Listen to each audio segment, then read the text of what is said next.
Welcome to Fanfare, where we take an insider's look into the world of Broadway, one show at a time. Today we celebrate the 50th anniversary of the iconic Fiddler on the Roof, winner of 9 Tony Awards, including Best Musical. Joining us around the table today at Sardi's restaurant in New York City is Fiddler on the Roof's lyricist, Sheldon Harnick, and 2 of its original stars, Austin Pendleton and Joanna Merlin. There's some great lore behind If I Were a Rich Man, which is one of the most iconic songs of our whole musical theater history. The story behind that is we had gone to a benefit for the Hebrew Actors Union. One of the bits of entertainment was a mother and a daughter who came out and did a Hasidic song with no words, just Hasidic syllables, all in thirds and sixths, and it was just delightful.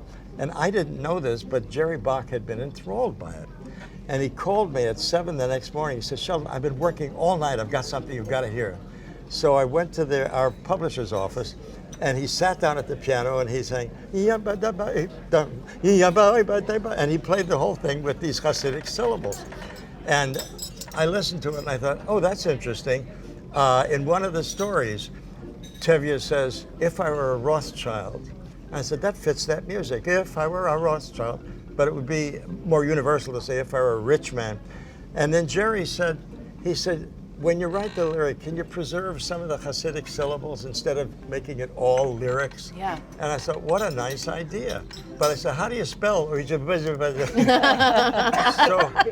I had to invent syllables. And so I came up with diddle diddle diddle digga digga diddle diddle dum. And when we played it for Zero, he said, "Digga diddle dum, I'm not going to do that."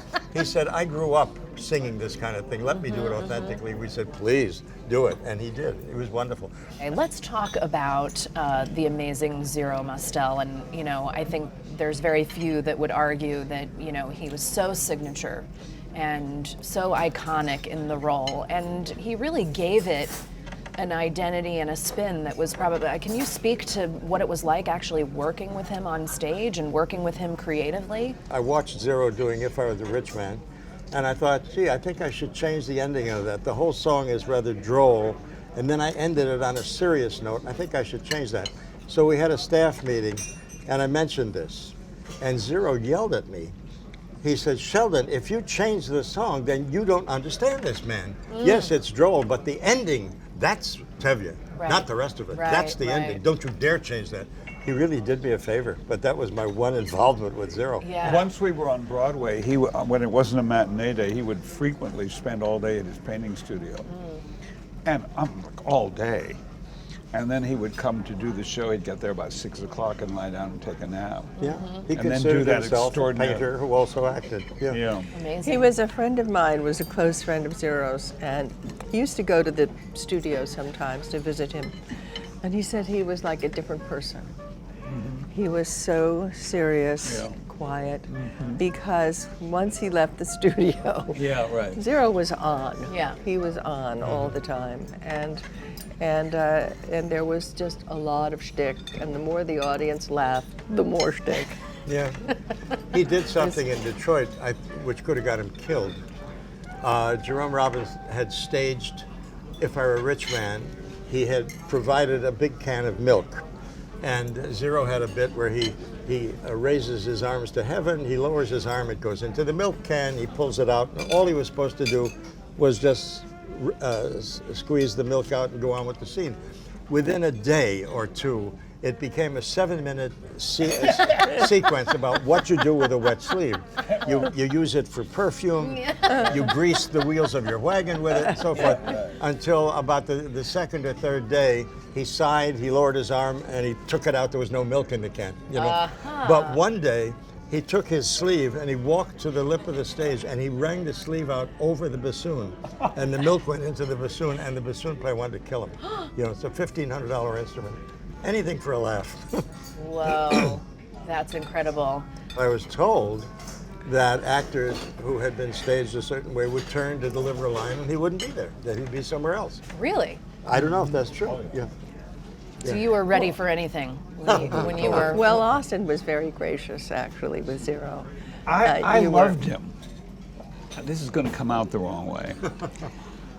because I really think even his most bizarre variations were touched with I don't like shtick.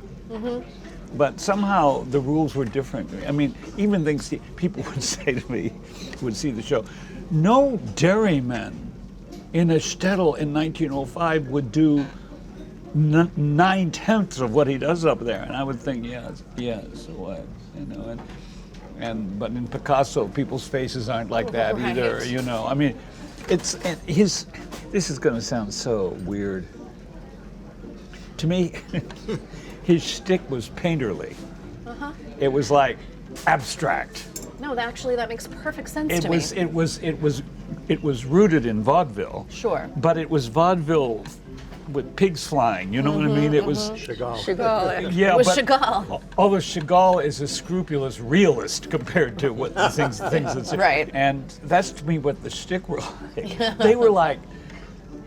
To call them variations on reality, on real behavior, is a total euphemism. They were from another dense, interesting planet Right. that somehow borrowed light from the Earth. You know what I mean? Yeah. However, sometimes he did go too far. Oh, he went too far regularly. I remember a critic from a Kentucky paper came up just to see the show, and when he went back to Kentucky, he wrote a piece for his paper that said, Fiddler on the Roof is a darling show, but wait until Zero Mostel is out of it because he's distorting the scenes. And Hal was just very upset by this, so Hal prepared a letter to Zero. And Joe Stein and Jerry Bach and I all vetted it. We said, Hal, it couldn't be more diplomatic. So they sent it to him, and basically it said, Zero, you're a genius, you're creative, your creativity is endless. Every so often you may cross a line, and let us speak to you. Whatever it was extremely diplomatic. Zero hit the ceiling. So you don't tell me how to do the show. The only reason this show is a success is because of me. Oh yeah, that And he thought believed it would close when he left. Yeah. Really? And it ran another 6 years. conceive of his despair. Yeah. It's the only musical that's brilliant on absolutely every level. Yes. Emotionally, spiritually, intellectually, just sheer musical theater. Artistically. Structurally. Some of them are equally brilliant on different levels, but this one covers the Has it all. waterfront. So this would be reflected every night at the curtain call. And I guess has been. Around the world. Yeah. Yeah. And one night the audience, we bowed and the audience was enraptured. And Joanna said, it's nice to hear this applause. Personally, all you can hope is I didn't get in the way of it too much to the audience. But that was the feeling. I mean, it was like you were lucky to be there. Yeah. And you hoped you didn't smudge it too much on a given night. Yeah. You know, because there was a totality to the piece. That's why part of the reason why all the stuff that Zero would do couldn't really finally shake it. Right. Well, it shook me. Well, no, it shook some actors quite legitimately. Yeah. Well, can I talk about my memorable moment? Yes, yes. We were in Washington, and my husband came down for the weekend, and we went out for an Italian dinner between the matinee and the evening performance. And at the end of the play, there's this goodbye scene, and I have the baby, and I go over to Tevye and say, goodbye, Papa, and we kiss, and it's a very moving moment. Oh, yeah. And Zero leaned over to hug me. He said, don't eat garlic before you go on the stage. Oh. And I was furious. And at the curtain call, the curtain went up, the curtain went down. I said, Zero, if you ever do that to me again, I'm going to kill you. And he just exploded. It was Curtain with the went whole up, cast on stage. The curtain had just fallen the final time on the my curtain call. Nobody talks to him like that. Yeah. And so he screamed at me in front of the entire cast for 5 minutes. Oh. And he said, I'm an ensemble actor. I mean, nothing could be farther from the truth. I don't know that I have a favorite moment, but I was very nervous opening night. Is this show going to work? And as a matter of fact, our opening night, our previews had been rapturous. Our opening night was very quiet. A strange uneasiness pervaded the opening party. Finally, someone came running nervously through groups of us saying, the Walter Kerr review has just been brought to Mr. Robbins. I remember people pushing the elevator button. I couldn't Yeah, come and we fast all enough. crowding in and going, and on the street, and I'm home in bed at midnight. No, wait, this is the Broadway opening. You know, we were going to drink champagne out of each other's slippers all night. Yeah. And I'm in bed at midnight on Tuesday night. Yeah. And then I woke up Wednesday morning. It was kind of depressing and all that. And we went in for the Wednesday matinee, and I shared a dressing room with Bert Convy, who was Perchik, and Joe Ponasecki, who was Fiedka. And Bert Convy said, "Guys, have you seen the line for tickets?" I said, "No." He said, "The line goes down the block and around the corner."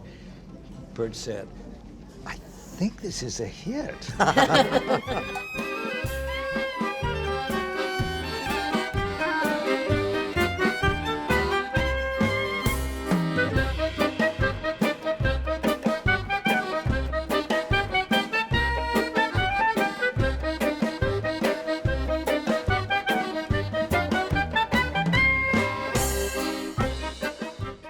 Bette Midler played the title for 4 years. Your heart and soul was on the line. We thought, my God, are we going to die in Detroit?